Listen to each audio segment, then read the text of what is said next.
ada seorang muslimah di Amerika. Dia tinggal di sebuah pemukiman di Amerika itu, yang di situ banyak geng-geng penjahat, orang-orang yang berkulit hitam yang tiap hari memerkosa, membunuh orang, saling perang. Tapi dia nggak bisa apa-apa karena memang dia tinggal di wilayah situ bersama dengan orang tuanya. Tapi karena orang tuanya mendidiknya Islam, dia pakai jilbab. Setiap hari dia harus melewati gang-gang orang-orang ini.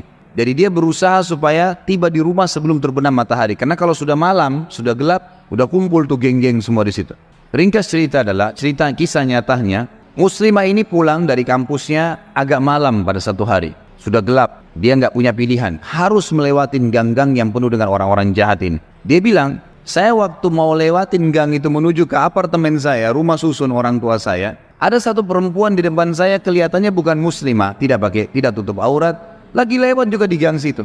Tiba-tiba saya lihat dengan mata saya dikeroyokin oleh laki-laki itu. Dipegangin, ditarik dengan paksa, dimasukkan ke dalam sebuah tempat dan terdengar suara teriak-teriak, kemungkinan diperkosa. Dan mereka sudah punya tim, jadi yang narik ke dalam itu beberapa orang nanti diperkosa, yang lainnya berdiri di depan gang, seakan-akan tidak terjadi apa-apa. Nanti mereka gantian memerkosa orang, hampir tiap hari pekerjaan begitu. Maka muslimah ini mengatakan, saya lihat depan mata saya itu, tapi saya nggak bisa berhenti. Saya mau kemana? Mau ke kampus sudah tutup, mau ke tempat teman-temannya jauh, rumahnya tinggal beberapa langkah, harus dilewatin. Dia bilang, lalu saya berdoa kepada Allah, ya Allah, sebagaimana aku meyakini kamu ada, kamulah yang telah memerintahkan aku untuk menjaga kehormatanku, jagalah kehormatan ini. Dia bilang, lalu saya bertawakal, jalan aja sudah. Apa yang terjadi, terjadi, karena nggak ada opsi. Dia bilang, sementara saya lewat di depan mereka, geng-geng ini banyak orangnya, bukan 1-2 orang, banyak orang di situ. Mungkin lebih daripada 10 orang. Tidak satu pun yang mengganggu saya.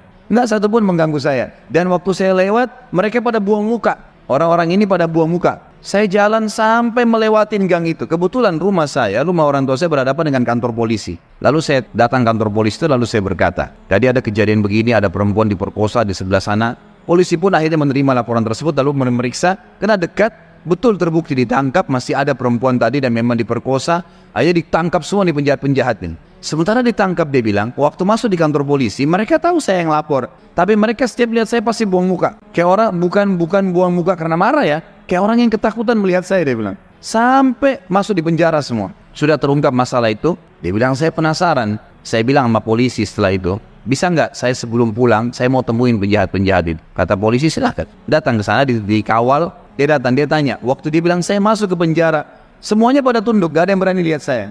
Saya jadi bingung, ada apa sebenarnya, gitu kan? Saya seorang wanita cuma pakai jilbab. Ini penjahat-penjahat terkenal tiap hari perkosa orang, tiap hari bunuh orang, nggak ada yang ditakutin. Maka saya bertanya, saya mau tanya, saya yang melaporin kalian. Maka semuanya ada satu orang yang menjawab mengatakan, kami tahu kalau kamu yang melaporin. Terus kata si perempuan ini, kalian tidak marah dengan saya? Karena ini nanti ke depannya siapa tahu mereka lepas dendam. Nggak ada yang nyaut, diam aja semuanya. Terus dia bilang, saya mau tanya, kenapa waktu saya lewat tidak ada di antara kalian yang mengganggu saya? Saya ingin tahu, apa sebabnya? Ada satu orang, dia tidak angkat matanya ke arah perempuan, cuma dia tunduk, dia mengatakan, dari tadi, dari Anda lewatin gang, sampai sekarang, di belakang Anda banyak orang yang menggunakan baju-baju putih yang menemani Anda.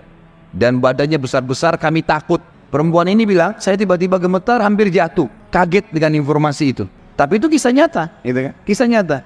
Dia bilang pun, kalau begitu baiklah, dia keluar, lalu dia ceritakan kepada keluarganya. Tapi apa yang kita ambil pelajaran dari kisah ini? Keyakinan kepada Allah Subhanahu wa Ta'ala mendatangkan pertolongan yang memang tidak masuk di akal manusia.